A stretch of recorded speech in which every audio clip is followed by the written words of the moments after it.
All right, let's hit two shots. Yeah. Here's a normal shot. We'd be playing at Augusta.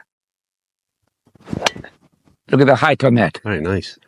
Okay, now I come to Leatherman St. Anne's and watch the flight of this. Narrow fairways.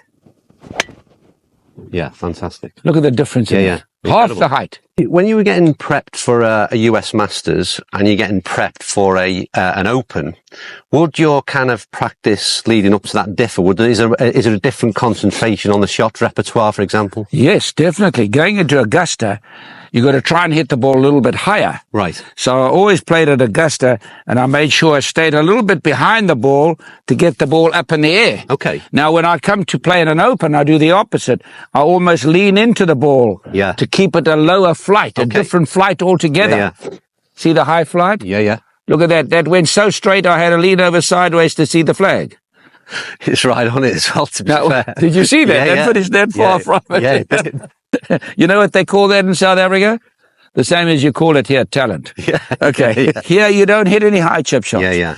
You keep it low to make the dough. You hit it high, makes you cry. Yeah. Why do you think that in links golf in particular, they've sort of stood the test of time, if you like, in terms of their length? Is it because of those conditions? Well, because first of all, you've got to, which is the whole idea of golf. The only shot in golf where you have a perfect lie and a perfect stance is a drive. Yeah. Even on a green, sometimes the ball is lower than your feet or higher than your feet. Yeah. But on a tee, perfect lie, perfect, and it's teed up. Yeah. And yet most tournaments don't have a premium on driving.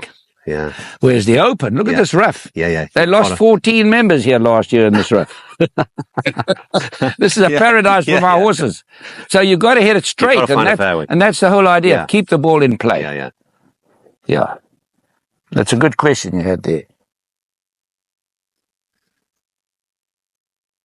Totally different flight again there. Yeah, different flight, see? Yeah, fantastic. Completely different flight. Not a particularly welcoming shot that I would fancy, but so what options have you got again?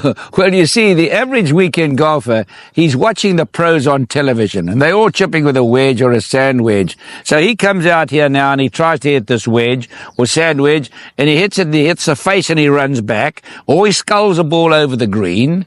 And remember, look at this ground. It's hard. Look at this. It's hard. It's not soft. Look at this. I mean, the club is bouncing. And look at this ball. Look at this. Look at that. Yeah. Still very firm. So now you can't hit a sand wedge off this. Your club will bounce and you'll hit a terrible shot. Now you take a putter and you stand here like this and you aim it to the right and you give it a... Look at that. There's your par, see? You got your par.